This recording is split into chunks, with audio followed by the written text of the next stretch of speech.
Between 1945 and 1954, France waged a remote war more than 9,000 kilometers from Paris.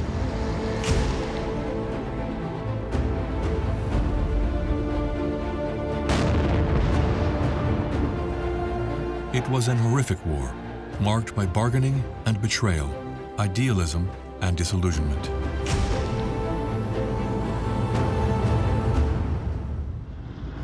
It was a war of liberation and servitude, of hope and hell.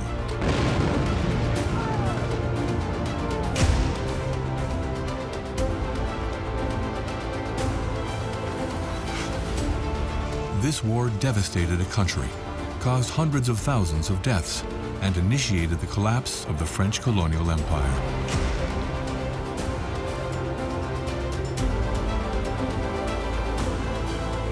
It was a war with many facets: a colonial war, a war of independence, a Cold War, and a long-forgotten war.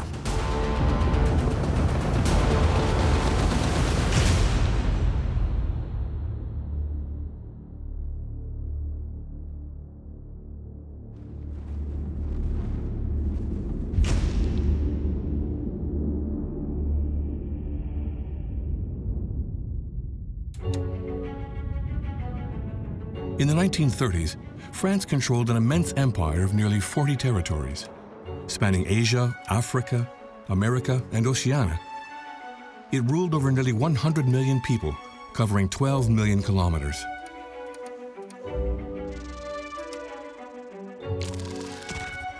French Indochina, made up of Laos, Cambodia, and the three parts of Vietnam, Tonkin, Annam, and Cochin China, was regarded as the crown jewel of the empire.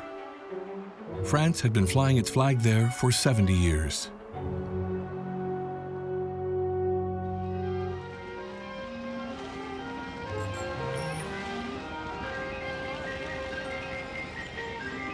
In the streets of Saigon, Hanoi, and Hue, the same scenes were played out over and over again. Saigon, dans un grand soleil d'or, c'est le plus joli port, dans le plus beau décor. Saigon. Most of the colonists lived well in these cities, which combined European living standards with exotic charms.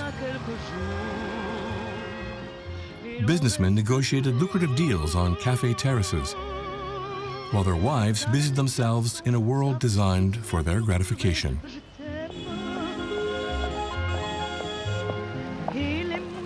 A paradise considered by many to be a model colony.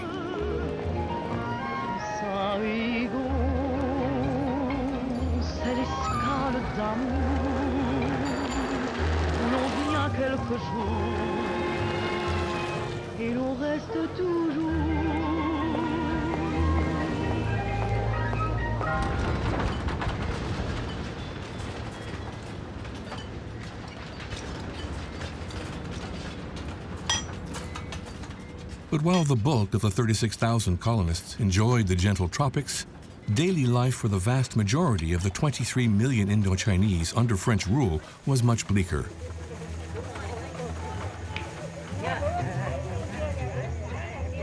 Vaccination campaigns reduced mortality rates, and the middle class benefited from the French presence, but many Vietnamese still worked in mines, fields, and factories. Decades after the abolition of slavery, brutal forms of exploitation were still present.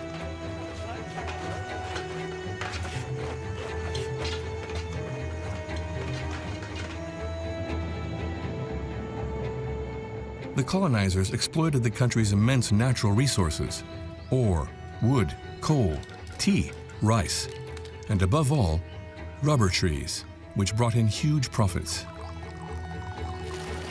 These resources generated the fortunes of major industrial groups like Rivaux-Hallé and Michelin. As the popular song goes, the rubber leaf is a magnificent green. Each tree is nourished by the corpses of the workers.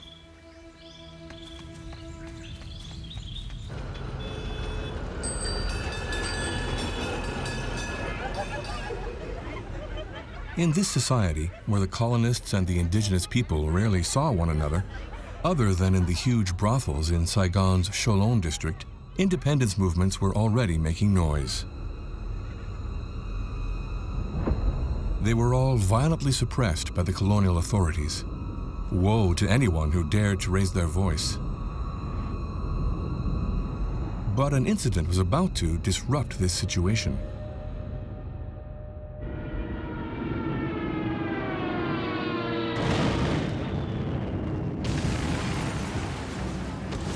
In June 1940, France was completely annihilated by Nazi Germany in less than 6 weeks.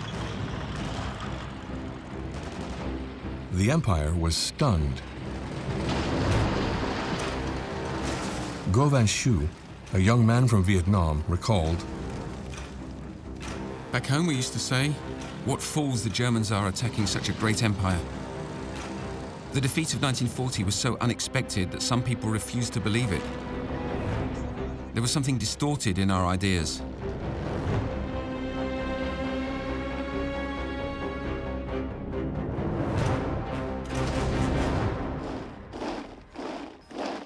While the Germans paraded through Paris, their Japanese allies entered Indochina.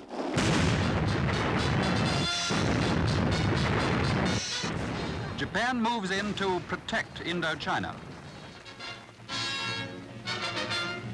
Weak French administrators supinely accept Japanese occupation and the fiction of Japanese protection. Imagine the feelings of French officers betrayed by the government at Vichy and forced to facilitate the plans of those who are working against France and her former ally.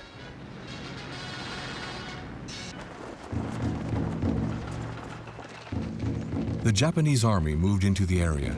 They recognized the sovereignty of Vichy France over the region, but they plundered the country and established control over it. For the Indochinese, it was a double blow. They were being exploited by their former rulers as well as their new ones. Shackles that the Vietnamese nationalists could not accept. An outspoken activist, Nguyen Ai Quoc, was at the forefront of the struggle. The man was an experienced revolutionary. Born in 1890, a member of the Socialist Party and then the French Communist Party, he cut his teeth in Paris, Moscow, and Beijing before founding the Vietnamese Communist Party. This committed communist changed his name 100 times to evade the authorities. He was nevertheless registered by the French security services. Nguyen Ai Quoc, known as Nguyen Tat Tan. Nguyen Van Tan, known as Nguyen Sinh Kung, or Nguyen Bicon, known as Li Tui. Often changes his name, carefully conceals his true origin, forges his accent. The pseudonyms he adopted reflected his ambition. First, he christened himself Nguyen Ai Quoc, Nguyen the Patriot. Then in 1941, he took the name he would bear for the rest of his life, Ho Chi Minh, Ho of enlightened will. That same year, he founded the League for the Independence of Vietnam, better known as Viet Minh. At the age of 50, Ho Chi Minh was looking for the right opportunity to gain independence for his country. It didn't take long for the opportunity to present itself. In March 1945, Germany and Japan knew they were going to lose the war. After occupying Indochina for 5 years, the Japanese wanted to expel the French from the Asian continent. They attacked the colonists. The majority of French soldiers were interned in camps.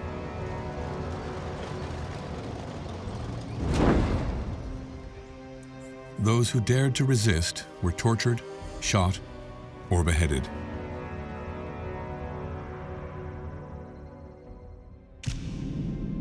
In Lang Son, in northern Vietnam, the mass graves of hundreds of civilians and soldiers killed by the Japanese were discovered.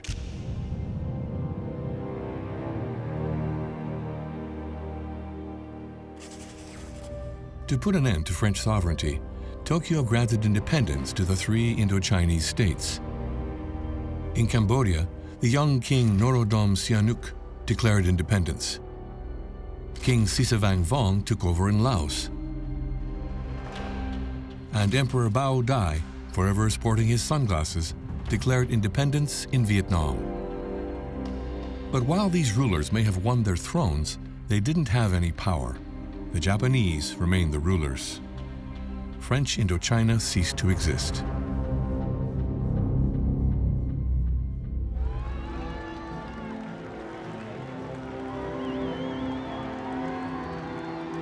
In May 1945, after 5 years of bloodshed and tears, the Third Reich laid down its arms. The war in Europe was finally over.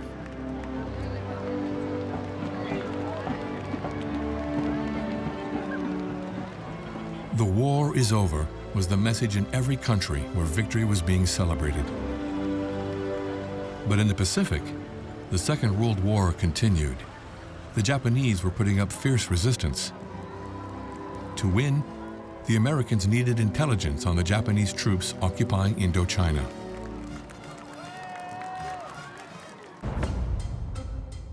As Ho Chi Minh was opportunistic, he approached the Americans.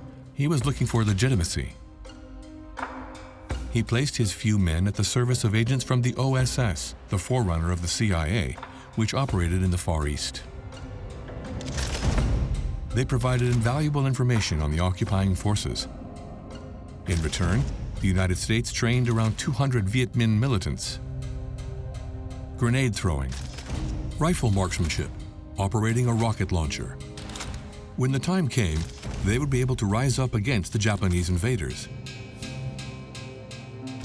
Major Archimedes Paty, in charge of the OSS in Indochina, confessed, Although they were Marxist, the real aim of these Viet Minh guerrillas was to fight the Japs, and that was the primary objective of our plan. A few photos captured this unusual collaboration. Ho Chi Minh can be seen among the American officers. These smiling men are unaware that 20 years later, they would clash in the Vietnam War.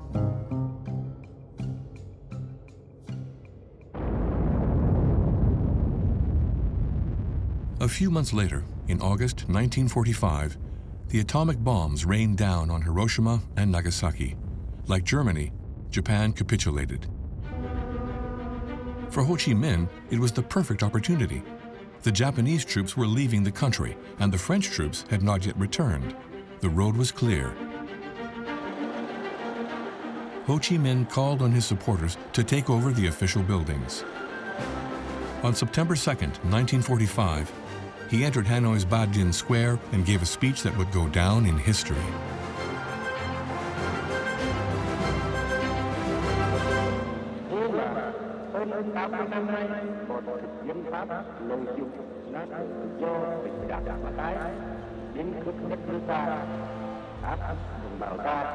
Vì lẽ trên, chúng tôi, chính phủ lâm thời của nước Việt Nam Dân Chủ Cộng hòa, trinh trọng tuyên bố với thế giới rằng nước Việt Nam có quyền hưởng tự do và độc lập, và sự thật là thành nước tự do độc lập.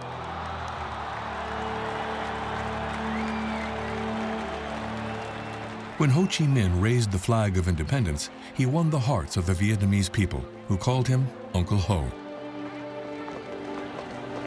The popular momentum was immense. The battle was not yet won, but the fight was on.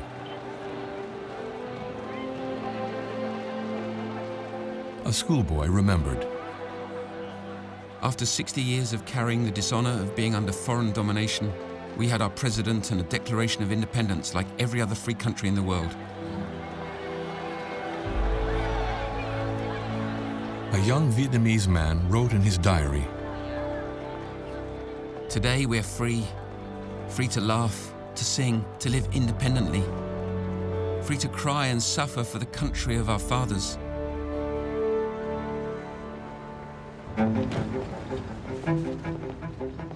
In mainland France, this coup de force was unacceptable.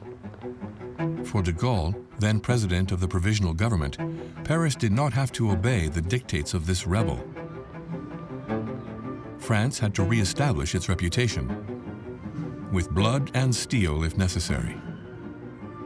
La France fixe comme l'un des buts principaux de son activité dans sa puissance renaissante et dans sa grandeur retrouvée, le développement de l'Union indochinoise. C'est pourquoi, dans l'Union indochinoise, elle est et elle restera sa propre mandataire.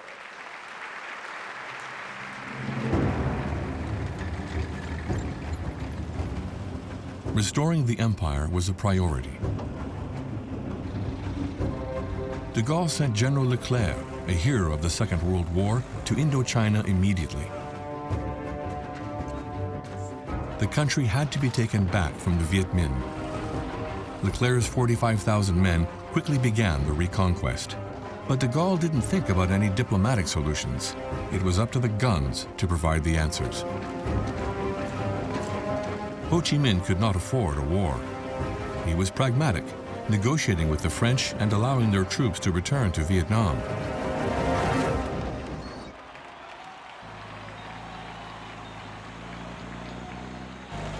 Leclerc had conquered Kufra, Paris, and Strasbourg. Now he had added Saigon and Hanoi to his list of victories. The French colonists could breathe a sigh of relief. 3 months earlier, they had been massacred by the Japanese and feared for their future. They were relieved and welcomed their liberators with jubilation. It reminds us of Paris, said the veterans of the 2nd Armored Division. Colonial order was restored. But this recapture did not bring peace. To halt the gunfire, negotiations in France had to begin.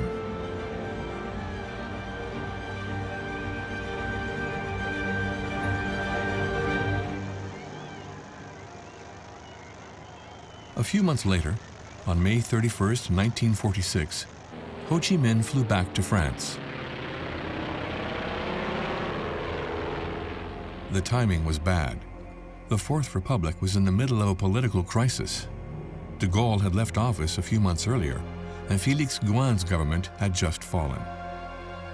But no matter, the Viet Minh leader was urged to be patient and to explore the riches of the Basque region.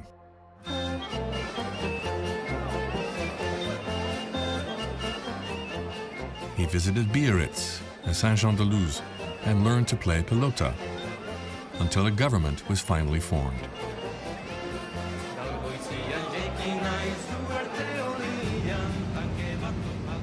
After 3 weeks of forced tourism, Ho Chi Minh finally arrived at Le Bourget, full of hope, to the cheers of a delegation of compatriots. He addressed his hosts in French. Frères français, laissez-moi vous dire que Français et Vietnamiens, nous avons le même idéal, liberté, égalité et fraternité. Nous poursuivons le même but, la démocratie et la paix. C'est pourquoi je suis sûr que Français et Vietnamiens, nous y arriverons à l'entente et à la collaboration égale, loyale et fraternelle. 2 weeks later, negotiations opened in Fontainebleau on July 6, 1946. Georges Bidault, the new prime minister, welcomed the Vietnamese leader. But things got off to a bad start. Ho Chi Minh had barely left Saigon when the High Commissioner in Indochina, Thierry d'Argentlieu, proclaimed the creation of an autonomous republic in Cochin China, a prosperous region in southern Vietnam, where most of the colonists and their businesses were concentrated. D'Argentlieu acted without consulting Paris. The move constituted a betrayal, as Ho Chi Minh had laid claim to the entirety of Vietnam. It was a serious blow to the negotiations. The conference ended in failure. A Vietnamese negotiator acknowledged, "We agreed on just one thing, and that was that we agreed on nothing."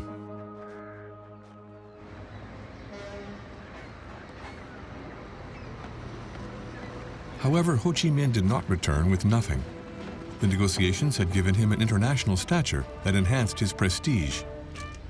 He announced, "If we have to fight, we'll fight. You'll kill 10 of us, and we'll kill just one of you, and in the end, you'll be the one who gets tired of it.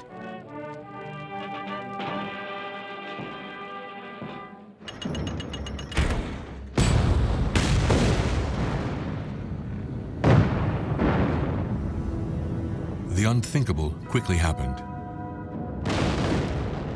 On November 23, 1946, after clashes following the seizure of a Viet Minh junk carrying weapons, the French Navy bombed the port of Haiphong. The young Phan Tam Tan remembered. I was 14. Haiphong was known as the City of Red Blazes. In May, the trees bloomed. But it was November. The red color came not from the flowers, but from the fires. The death toll, between 300 and 6,000, depending on the sources.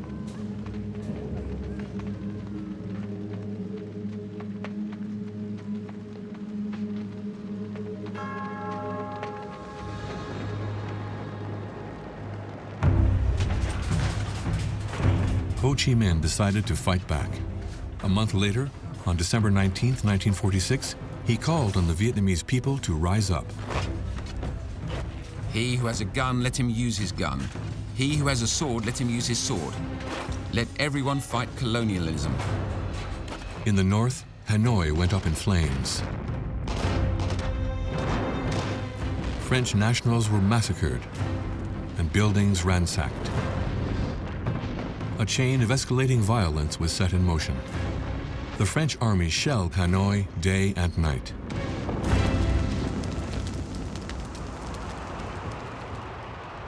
In February 1947, French troops finally regained control of the Indochinese capital. Ho Chi Minh and his men had gone underground in the north of the country, in Tonkin. This was just the beginning of the Indochina War.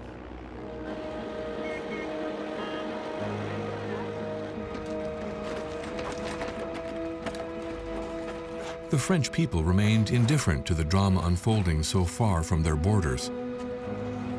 2 years after the end of the liberation, many towns remain in ruins. The citizens of France were still trying to keep warm, feed themselves, and find shelter. The difficulty of daily life eclipsed any opposition to the war. Only a handful of intellectuals and pacifist activists spoke out. As Jean-Paul Sartre wrote in his journal, Les Temps Modernes, It's unimaginable that after 4 years of occupation, the French don't recognize the face that is now theirs in Indochina. Don't they see that it's the face of the Germans in France? a declaration which, at the time, resembled a lone cry in the wilderness. Especially as there was no clear head of state. Since de Gaulle's resignation, there had been 5 successive governments. 5 governments within 2 years. These repeated crises prevented any meaningful decisions from being taken. General Leclerc warned, You need 500,000 men to win. Otherwise, we might as well settle the matter now, grant independence, and save ourselves a war we can't win.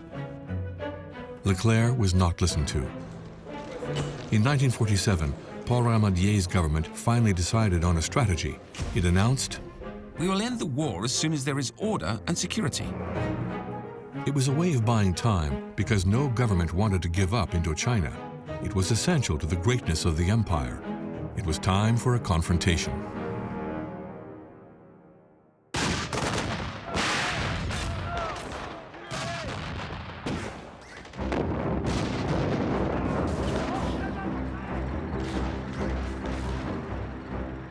The Far East Expeditionary Force numbered 100,000 soldiers. They enlisted because they wanted adventure, to defend the flag, or to earn a few stripes.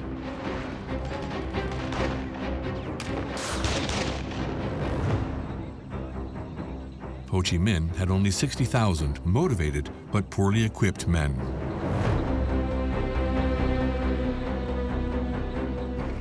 As a result, in less than a month, the French regained partial control of the territory. A soldier wrote to his brother, My old friend, incredibly, the enemy has almost vanished into thin air. It's a perfect military expedition.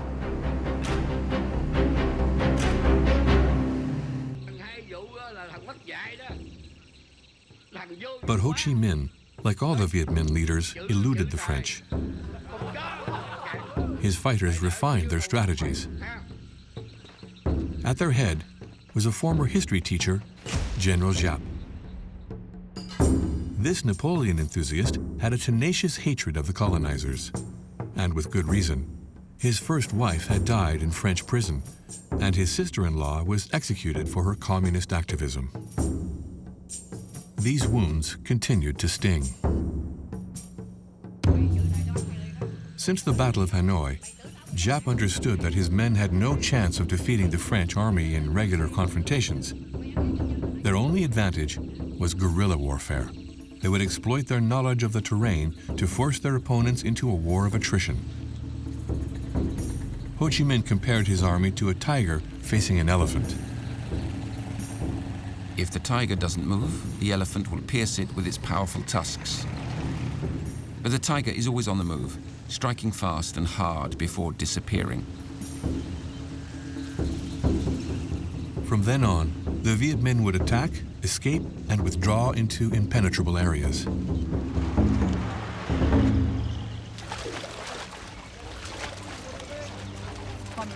The enemy was invisible. The French army had to flush them out. The military stroll of the earlier days was transformed into a living hell.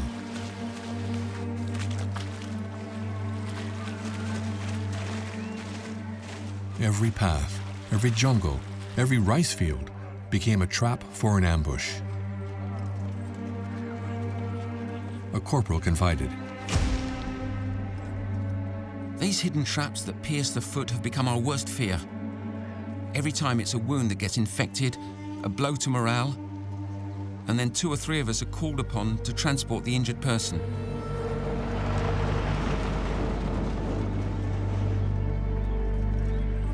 This war without a battlefront was unsettling the officers. One captain confessed, Here we're finding it hard to control this unpredictable opponent. It's not much like what we were taught at Saint-Cyr. As for our material superiority, it doesn't help us much in this terrain, where tanks and lorries get bogged down. The stalemate was just beginning.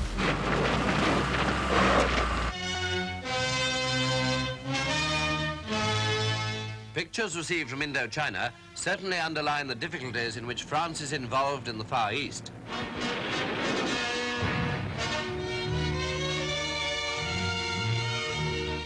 As always in such conflicts, the resulting hardship for many people in the country is very great. French difficulties, too, are very real. Interrogations play a big part in the struggle. It's hard to know who is friend and who is foe. Here, for example, is an 8-year-old boy, innocent enough perhaps, yet he'd been used by the Vietnam as a spy.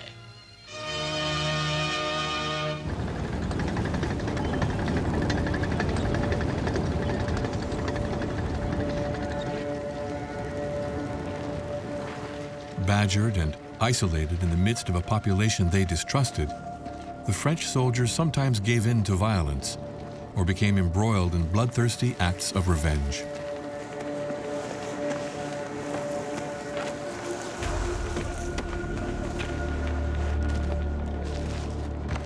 Sergeant Jean-Claude Messeman wrote to his future wife, The first village we came across was sacked and gutted. We didn't want them to start, so we burnt down the village. The men were taken prisoner, and the women were all given fur frock coats. What I've just recounted for you is just a simple anecdote from the war here.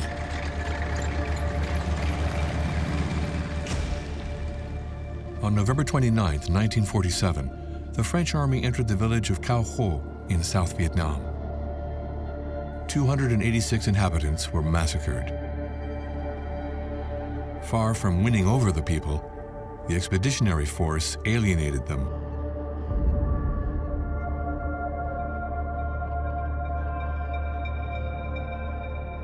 Win Kong Hon, then a young teenager, was hit by a French bullet. He described his experience. I don't know what I was thinking about except killing the French. I was obsessed with that. But everyone was thinking about that. That's what we'd do when we grew up. Kill the French.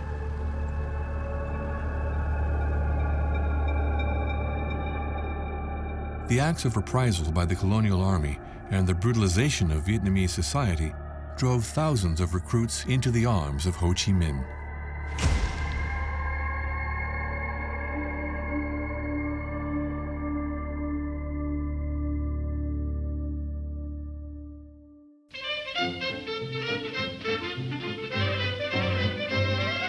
Les rencontrer simplement, évidemment, évidemment. Elle n'était pas belle, belle, belle, elle devenait légèrement. Elle n'avait qu'une chose pour elle, quelque chose de très étonnant. Elle était swing, swing, swing, oh terriblement swing, swing. Far from the jungle and the countryside, in the streets of Saigon and Hanoi, the French community still held on to the belief that better days lay ahead. Life there was peaceful. Young soldiers and colonists enjoyed the cafes, bars, and dance halls. On Radio France Asia, the very young presenter Jacques Chancel played songs requested by soldiers. Cheveux au vent, main dans les poches et le cœur content, je vais de l'avant. Years later, the famous journalist would say, Nobody, except perhaps a few soldiers who took advantage of leave to drink their pay in the bars of Cholon, seemed to appreciate the extent of the war raging in the bush.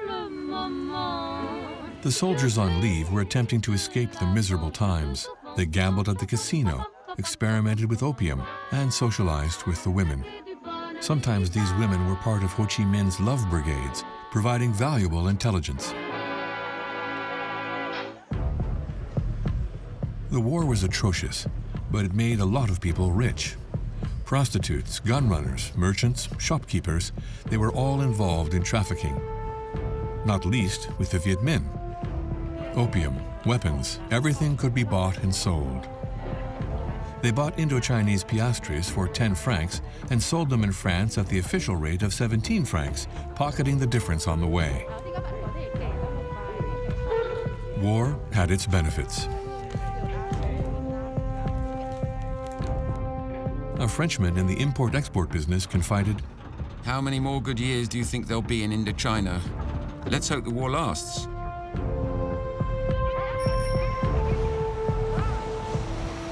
Despite some attacks by the Viet Minh, the authorities were reassuring, as the Minister for War declared in 1947.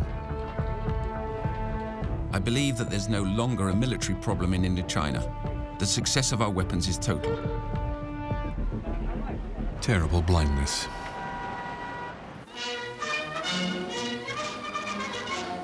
In Bombay, the farewell to Britain's last troops to leave. The departure of the Somersets from Bombay, together with the farewell already said by the Black Watch at Karachi, meant that the British Army had now left both dominions. Great friendliness had marked the final leave-taking, and strict ceremony was the order of the day. For our men, it must have been a moment of mixed feelings. For Indians, a new era had begun.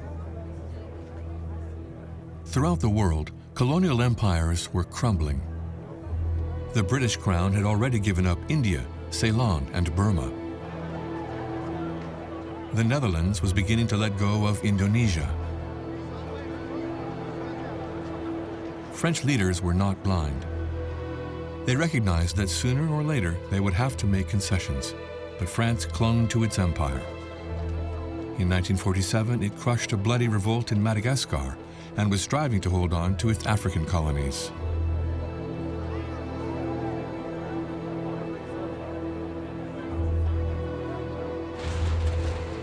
The deadline had to be postponed for as long as possible. Between investments by French companies, raw materials, and the desire to maintain its stature, there seemed to be too much at stake to abandon the crown jewel of the empire.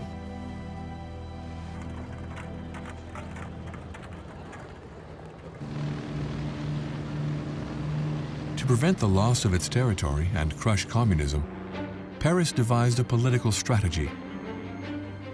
It had to deprive Ho Chi Minh of popular support by relying on a nationalist figure recognized by all Vietnamese. The lucky man was none other than Bao Dai, the ex-emperor with sunglasses who had been supported by the Japanese in 1945. L'ex-empereur d'Annam Bao Dai arrive en baie d'Along, où il a été reçu officiellement par M. Bollaert, haut-commissaire de France en Indochine.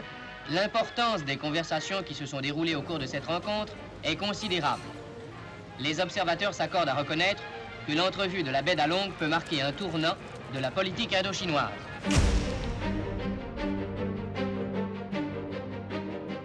The French had confidence in this sophisticated bourgeois, who had also been brought up in France. But his lordship preferred a life of leisure with occasional buffalo hunting rather than take on the role of head of state. His nickname, the Emperor of Casinos. Paris urged him to lead an independent Vietnam that would remain in the bosom of France, but he hesitated. Paris lost precious time, and controlling the population had become a crucial issue. While the French were banking on Bao Dai, Ho Chi Minh was banking on the masses.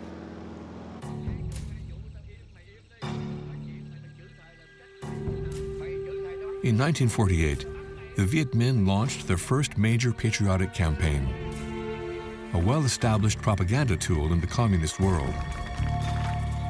The goal? To strengthen their hold on the peasantry.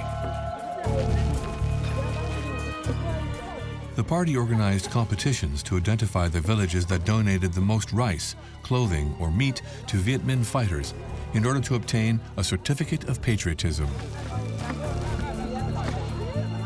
Viet Minh political commissars traveled the countryside, encouraging crowds to spread the word. The Viet Minh soon boosted its ranks to 400,000 men. Membership was often seen as an honor.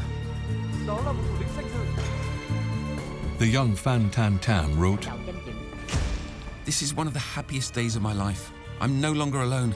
I now belong to the 2,000-strong E-34 regiment, whose motto is, 'We are certain of our victory.'"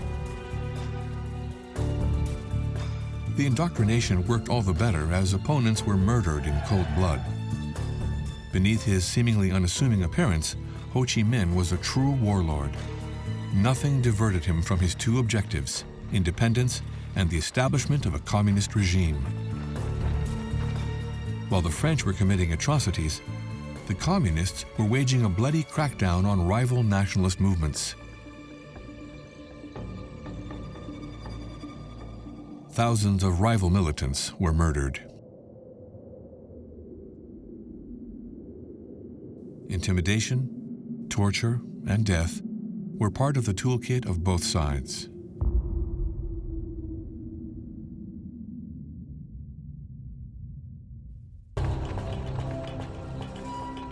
The influx of volunteers gave communist leaders the opportunity to switch from guerrilla warfare to more ambitious operations. On March 1, 1948, they attacked a convoy escorted by 150 soldiers on the Saigon-Dalat Road.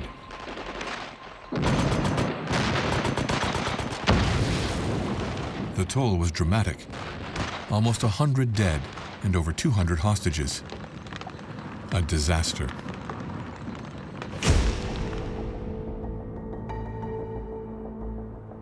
Despite the press coverage of the event, the French public were still largely indifferent. The reason? Only professionals and volunteers were fighting in Indochina, and many of the troops were recruited from within the French Empire.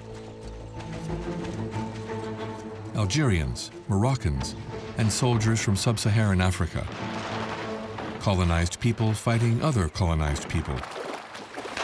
As a result, the vast majority of the population overlooked the drama unfolding in this far-flung battleground.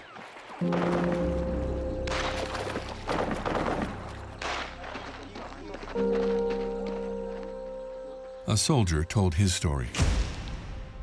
It's an ignored war. It hurts my heart when I think of the heroism of many of my comrades, my lieutenants killed.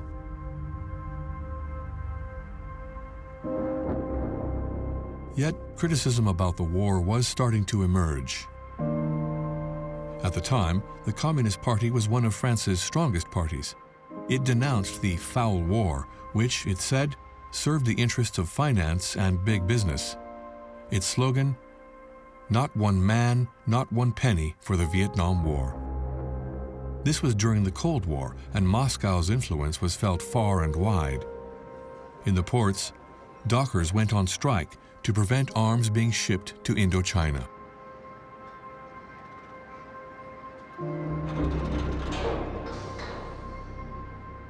To stir up public opinion, communist militants secretly filmed what no one wanted to see: the dozens of coffins of French soldiers being unloaded every day in the greatest secrecy.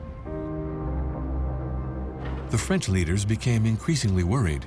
Confidence had to be restored at all costs.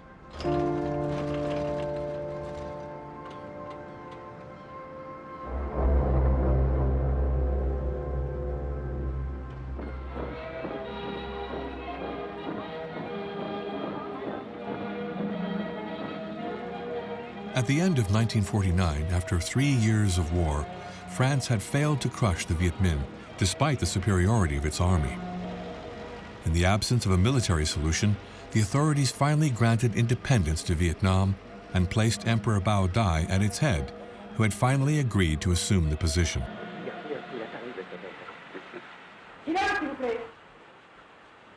La France a été le pays de ma jeunesse. Je la savais trop soucieuse de liberté et de justice pour ne pas souhaiter avec moi une solution pacifique du conflit. J'ai donc accepté l'appel du peuple vietnamien.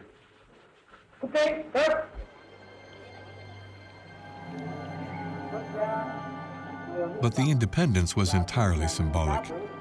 Paris retained control of defense, currency, diplomacy, and trade. The French authorities felt this gesture would calm things down. Minister of War Costefleuret declared, "We're finally out of the tunnel."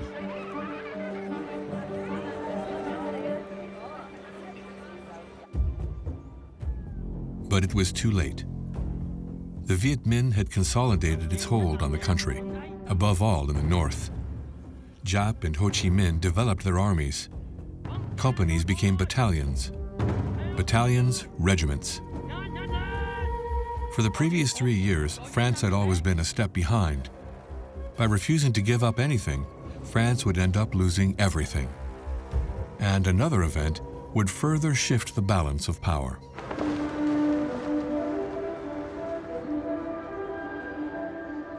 On October 1st, 1949, the Communists seized power in China.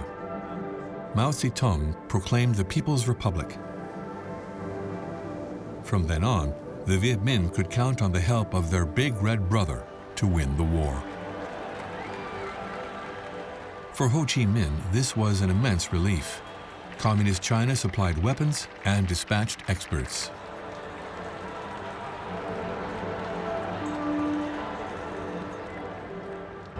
It also offered General Giap a sanctuary where he could train his troops far from French guns.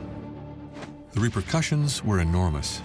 In the era of the Cold War, the United States became alarmed at the red wave sweeping across Asia. After conquering China, communism turned to the land of the morning calm. In June 1950, North Korea's Red troops attacked South Korea. American President Harry Truman, returning for a second term, set himself a goal: to contain the expansion of Soviet influence in the world. We are united in detesting communist slavery. We know that the cost of freedom is high, but we are determined to preserve our freedom no matter what the cost. Like Roosevelt before him, the American president had always opposed colonialism. But due to the involvement of Communist China, he reconsidered his position. The nature of the Indochina War had changed. From a colonial war, it became a hot front in the Cold War, pitting the communist camp against the free world. Truman pledged to support France. Mao's victory came as a shock to the French. Their strategists decided to abandon several fortified points in northern Indochina along the Chinese border. These garrisons on colonial Route 4 were too exposed to enemy threats and proved difficult to resupply.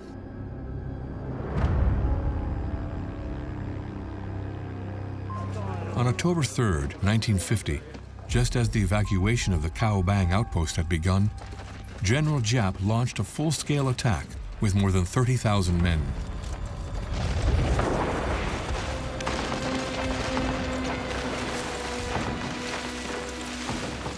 Trapped on a narrow road, the French forces suffered a terrible assault.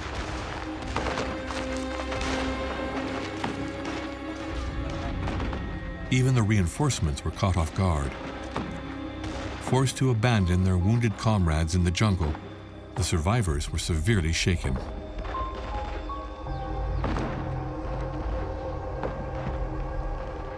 A soldier reflected. There was shooting from above, to the left and to the right. Men were dropping like flies. I must have left dozens of wounded behind, calling out for their mothers in every language.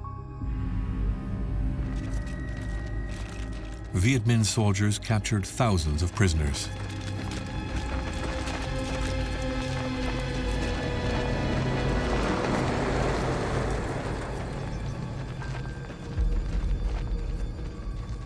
French leaders fell into a state of panic.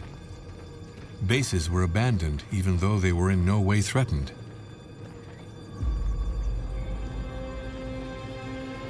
Tons of equipment was surrendered to the enemy without a fight. It was a horrendous blunder. The Viet Minh gained control of the northern border.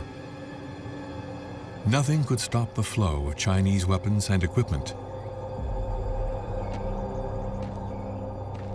In 2 weeks, the French army had lost almost 5,000 of its best fighters. The troops were disgusted.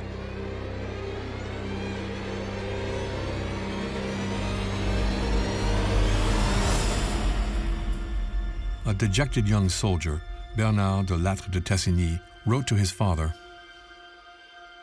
Without wanting or being able to criticize, I think we're being bossed around by arseholes.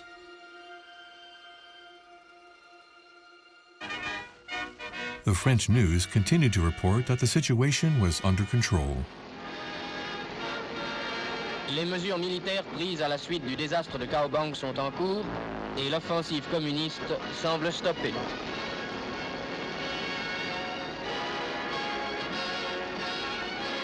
Mais il appartient au gouvernement de préciser définitivement dans les jours qui viennent la politique qu'adoptera la France dans le douloureux drame indochinois.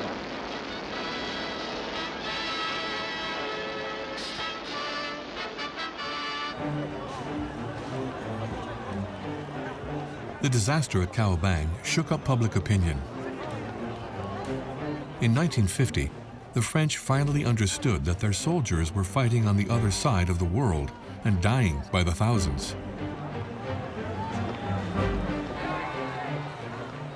The French Communist Party increased its demonstrations. Allez dire, chers camarades, à vos peuples, que le Parti communiste de France ne faillira pas à son devoir à la lutte pour soutenir vos justes revendications de liberté et d'indépendance. The Marseille Docker strike, which began in November 1949, soon spread to the railroads.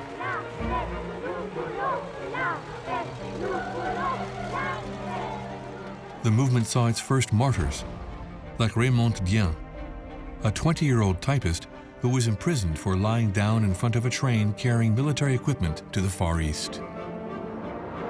But above all else, it was the case of Henri Martin that mobilized public opinion. A volunteer in the French Navy, he was a communist activist who had witnessed the bombing of the port of Haiphong. He was arrested in March 1950 and sentenced to 5 years in prison for distributing leaflets and newspapers in Toulon Harbor.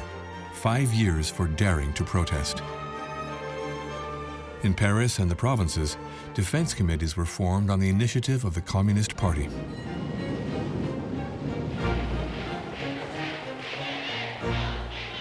Raymond Dien and Henri Martin, both convicted, became emblems of the cause. They symbolized the struggle of the French people against the bloody war in Indochina. From Jean Cocteau to Jean-Paul Sartre, the political, intellectual, and artistic world mobilized. Fernand Léger and Pablo Picasso each immortalized the features of the young sailor.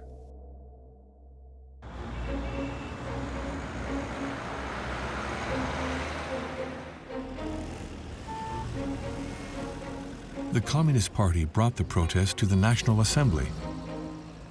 In the autumn of 1950, the radical deputy Pierre Mendès France advocated negotiations.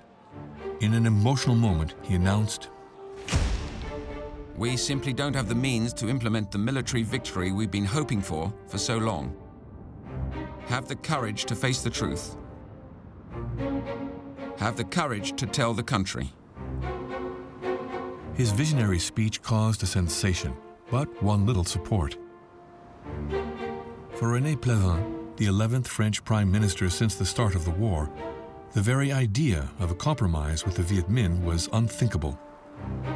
Negotiations would mean a victory of communism, which would therefore be a betrayal by France of its allies fighting the Reds in Korea. The shock of Cao Bang should have opened the eyes of France's leaders, but the Cold War blinded them. They decided to continue fighting. To restore the leader's reputation and the morale of the troops, Paris desperately needed to find new inspiration.